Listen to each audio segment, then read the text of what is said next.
You know, there's something truly magical about The Legend of Zelda Ocarina of Time. It's not just a game, it's more so an experience, especially the first time that you play through it. It's a journey that has resonated with gamers for over 20 years now. And it's the kind of game that, even after all of these years, people still talk about it, they still debate it, they cherish it more so now than ever. But why? Why is Ocarina of Time considered one of the all-time greats in video games? What makes it so beloved?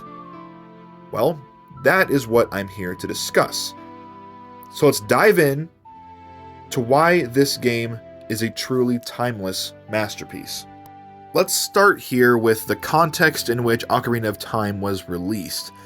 It was 1998, and the gaming landscape was vastly different from what it is today.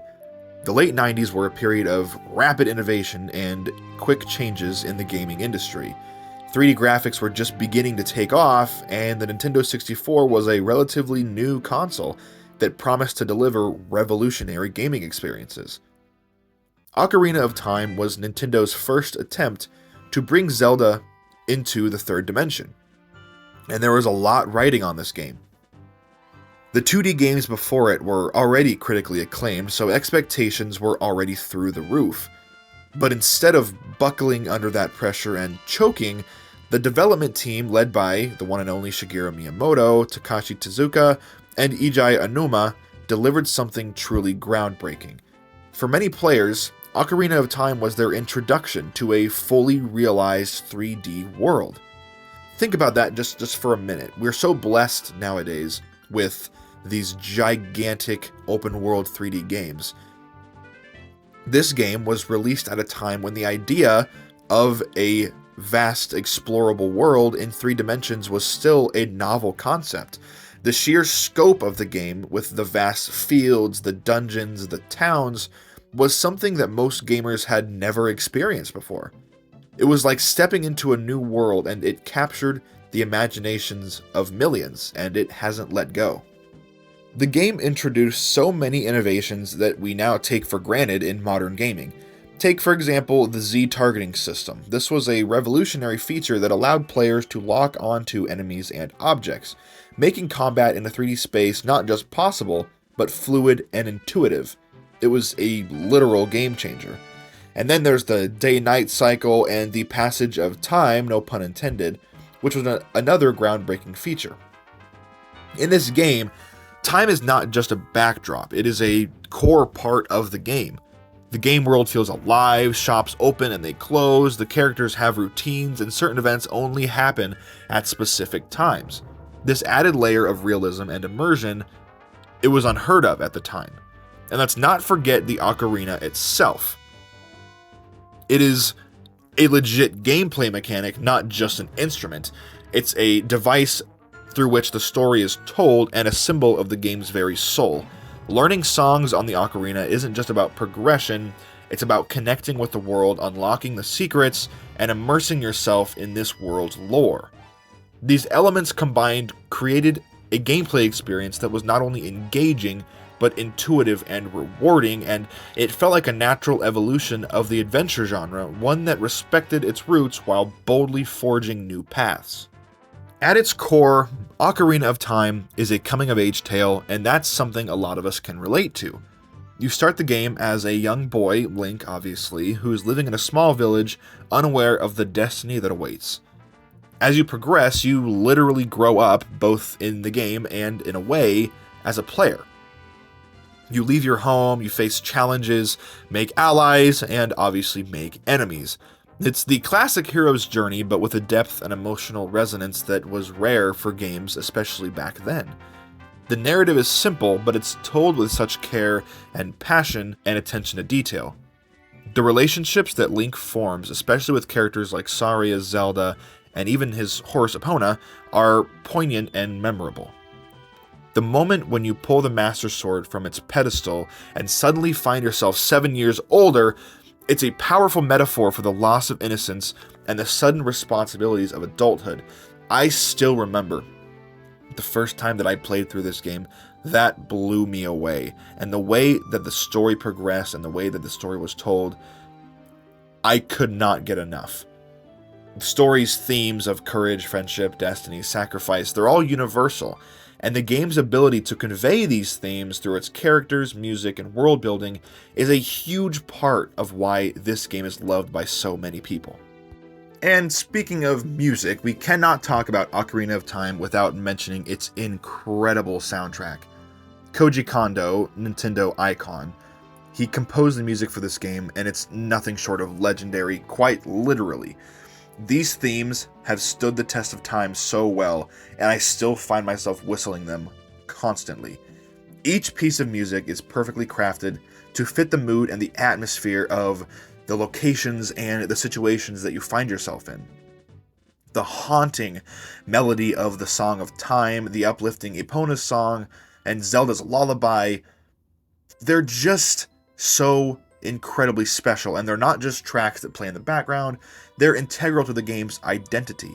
They evoke emotions, they tell stories, they draw you deeper into this world, and even now, decades later, these melodies are instantly recognizable to anyone who has played this game. Sound design, as well, is hugely important and is crucial in creating the immersive experience that is Ocarina of Time. The ambient sounds of the forest temple, the eerie silence of the Shadow Temple, the bustling noises of Hyrule Market, the questioning of life choices, and the loss of your will to live, completing the Water Temple, all of these audio elements work together to create a living, breathing world 26 years later. Another reason that Ocarina of Time has such an enduring legacy is because of the world building and its characters. Every character, from Sheik to King Zora, they all have distinct personalities and stories. They're not just NPCs, they feel like real people with their own lives, motivations, and histories. And think of this for a second. Obviously, we are blessed with games like Starfield and Skyrim and Mario Odyssey and these huge, vast open world games with these NPCs that feel so lifelike. But this game came out 26 years ago, and it still managed to feel just as good as those games. And then there's the world of Hyrule itself. It's not just a backdrop for the story, it's a character in its own right. From the serene waters of Lake Hylia to the fiery depths of Death Mountain, every location in Hyrule feels memorable. Each region has its own culture, inhabitants, and backstory, making the world feel diverse and alive. The interconnectedness of these regions and the way that they change over time makes exploring Hyrule a joy even after countless hours of playtime. The game's use of light and dark, youth and adulthood, peace and conflict, it creates a fascinating duality that makes the world feel all the more complex and engaging. These elements combine to craft a world that players want to return to over and over again. But what is perhaps the most compelling reason, at least to me, as to why I think Ocarina of Time is so beloved, is the sense of discovery and adventure. There's a feeling you get when you first step out into Hyrule Field, with the vast expanse stretching out before you and the music swelling in the background, and when you solve a tricky puzzle in one of the game's many dungeons, or when you find a hidden grotto or a secret fairy fountain. Ocarina of Time is a game that constantly rewards curiosity and exploration, just like any good open-world game would. It encourages players to take their time, look around, and truly immerse themselves in this world. There are secrets and Easter eggs around every corner, from hidden items and upgrades to subtle narrative clues and environmental storytelling. The game does not hold your hand. It trusts you to figure things out on your own. And when you do, the sense of accomplishment is all the more satisfying.